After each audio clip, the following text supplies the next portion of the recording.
नजर भी नहीं पहुंच रही है, वहां तक आए हुए प्यारे भाइयों बहनों माताओं और मेरे जिगर के टुकड़े जैसे युवा मित्रों, आप सभी को नमस्कार। मित्रों, सबसे पहले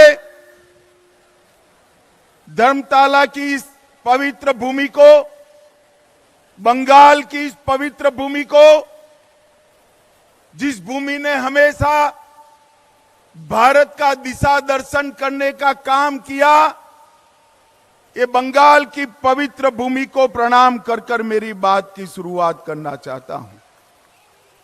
मैं कवि गुरु रविंद्रनाथ ठाकुर, महान राष्ट्रभक्त नेताजी सुभाष चंद्र बोस, युग प्रवर्तक स्वामी विवेकानंद, जनसंघ के स्थापक डॉक्टर श्यामा प्रसाद मुखर्जी और यहां खड़ा हूं तो शेरे बंगाल आशुतोष मुखर्जी को भी प्रणाम कर कर मेरी बात की शुरुआत करना चाहता हूं। मित्रों, ये जो मैदान है, ये ऐतिहासिक मैदान है। इसी मैदान में, भैया बैठ जाओ,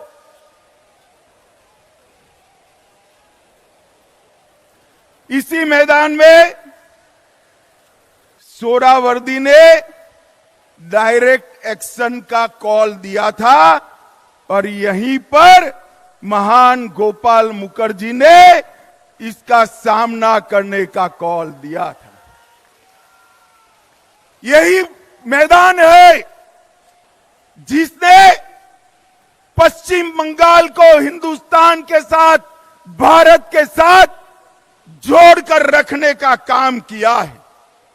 और मित्रों, भारतीय जनता पार्टी के लिए भी ये मैदान बहुत भाग्यशाली मैदान है। मैं इसी दिसंबर महीने में, नवंबर महीने में यहां पर आया था 2014 में, और यहां से बंगाल की जनता को, तृणमूल को हटाने का कॉल देने का काम मैंने किया था भारतीय जनता पार्टी के अध्यक्ष के रूप में। और मैं आज बंगाल की जनता का धन्यवाद करना चाहता हूं कि आज बंगाल में 18 लोकसभा सीटें और 77 विधानसभा सीटें देकर बंगाल की जनता ने तय कर दिया है कि यहां पर अगली सरकार भारतीय जनता पार्टी की सरकार बनने वाली है। भाई और बहनों, बंगाल की जनता ने 2,30,00,000 वोट भारतीय जनता पार्टी को दिए, 77 सीटें दी। हमारे नेता शुभेंदु अधिकारी को अभी अभी दीदी ने दूसरी बार विधानसभा से बर्खास्त कर दिया है।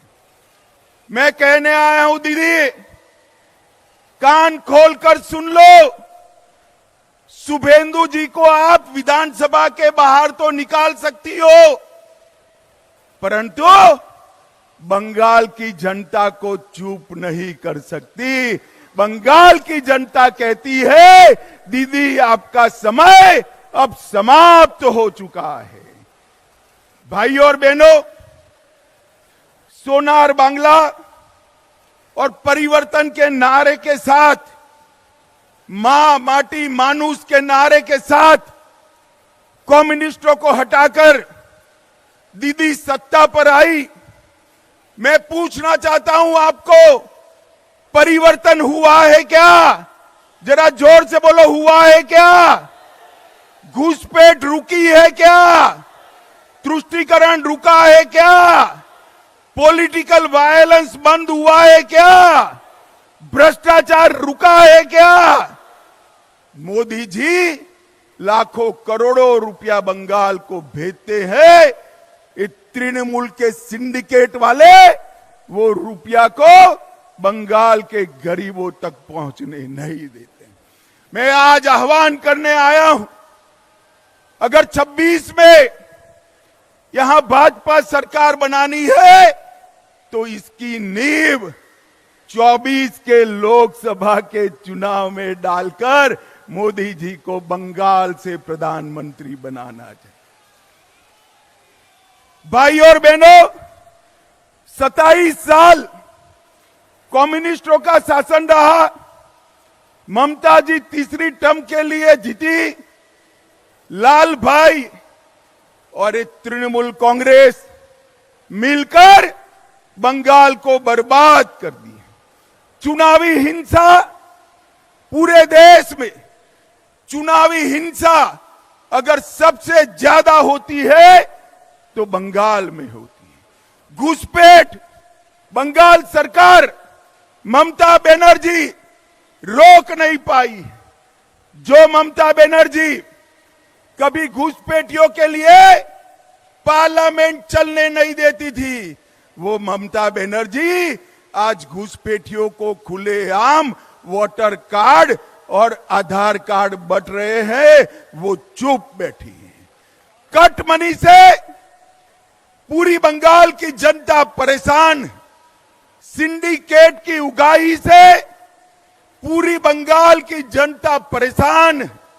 और जिस बंगाल में कभी सुबह सुबह रविंद्र संगीत सुनाई पड़ता था, वो बंगाल आज बम धमाकों से गूंज रहा है। मित्रों, बम धमाकों से गूंज रहा है। पूरे देश में गरीबी कम हो रही है, मगर बंगाल में गरीबी कम होने का नाम नहीं देती। भ्रष्टाचार चरम सीमा पर है। मैं बाद में बात करूंगा, मगर मैं आपको बताने आया हूं भाइयों, मैं गुजरात से आता हूं। मेरे जीवन में किसी नेता के घर से इतनी सारी नोटों की गड्डियां किसी ने अपने जीवन में नहीं देखी होगी। मित्रों, जो बंगाल साहित्य, विज्ञान, कला, आजादी का आंदोलन, आध्यात्म, उद्योग और कृषि में पूरे देश का नेतृत्व करता था, वो बंगाल आज सबसे पिछड़ा बनाने का काम दीदी ने किया है। दीदी ने बंगाल को बर्बाद कर रख दिया है। मैं आज बंगाल की जनता को कहने आया हूं, एक बार पूरे देश का विकास देखिए। मोदी जी ने 60 करोड़ गरीबों के जीवन में बहुत बड़ा परिवर्तन लाया है। उनको घर दिया, शौचालय दिया, गैस दिया, पीने का पानी दिया, मुफ्त में अनाज दिया, साथ में शौचालय के साथ साथ 5 लाख तक की स्वास्थ्य की सारी सुविधाएं दी और पूरे देश को कोरोना का दोनों टीका लगाने का काम भी नरेंद्र मोदी जी ने किया। पूरे देश में आतंकवाद को मोदी जी ने समाप्त किया है। मुझे बताओ भाइयों बहनों, ये कश्मीर जो है हमारा है या नहीं है? जोर से बोलो, है या नहीं है? जिस कश्मीर के लिए, जिस धारा 370 को हटाने के लिए बंगाल के सपूत श्यामा प्रसाद जी ने बलिदान दिया था, वो धारा 370 को मोदी जी ने समाप्त कर दिया। वामपंथी उग्रवाद को नकेल कसकर समाप्त करने का काम मोदी जी ने किया। भारत के तिरंगे को चंद्रयान के माध्यम से चंद्र पर पहुंचाने का काम नरेंद्र मोदी जी ने किया। नई संसद बनाई और देश के अर्थतंत्र को 11 नंबर से 5वें नंबर पर लाने का काम नरेंद्र मोदी जी ने किया है। और मुझे बताओ बंगाल वालों, अयोध्या में राम मंदिर बनना चाहिए या नहीं बनना चाहिए? दूर तक जोर से बोलो, बनना चाहिए या नहीं बनना चाहिए? एक कांग्रेस पार्टी और ममता बनर्जी सभी लोग इकट्ठा होकर राम मंदिर को रोक कर रखे थे। मोदी जी ने 2019 में इसका भूमि पूजन किया और 22 जनवरी 2024 को मोदी जी इसका प्राण प्रतिष्ठा करने वाले हैं।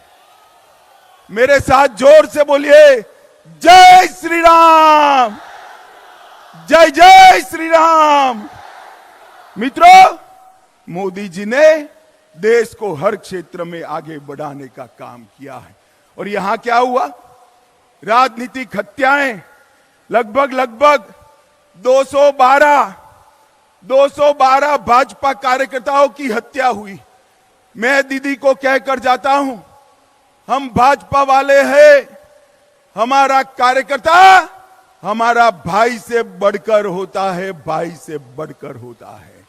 दीदी, भाजपा कार्यकर्ताओं की हत्या की है देश भर का, और पूरे बंगाल का एक एक कार्यकर्ता इसका बदला लेने के लिए तैयार है। आप मेरी बात याद रखना। 2026 में जब चुनाव होगा तब मालूम पड़ेगा कि किस प्रकार से राजनीतिक हत्या का वोट देकर बदला दिया जाता है। मित्रों, बंगाल को पूरे भारत के अंदर भ्रष्टाचार के कारण बदनाम करने का काम ममता बनर्जी की सरकार ने किया।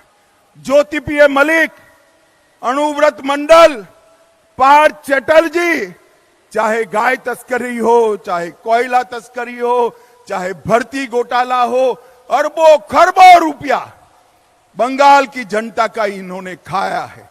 और मैं ममता बनर्जी को आज कहकर जाता हूं, अगर आप में हिम्मत है तो ज्योतिप्रिय मलिक, अनुव्रत मंडल और पार्थ चैटर्जी को तृणमूल कांग्रेस से सस्पेंड कर दिखाइए, तो बंगाल की जनता मानेगी। वो नहीं कर सकती। हर रोज दुर्गा का स्तवन कर रही है कि तीन कहीं भतीजे का नाम न बता दे, भतीजे का नाम न बता दे। जो खुद मिले हुए हैं वो बंगाल को भ्रष्टाचार से मुक्त नहीं कर सकते हैं। मित्रों, इतने सारे भ्रष्टाचार हुए हैं कि संसद की पवित्रता को भी तृणमूल कांग्रेस के सांसदों ने समाप्त कर दिया।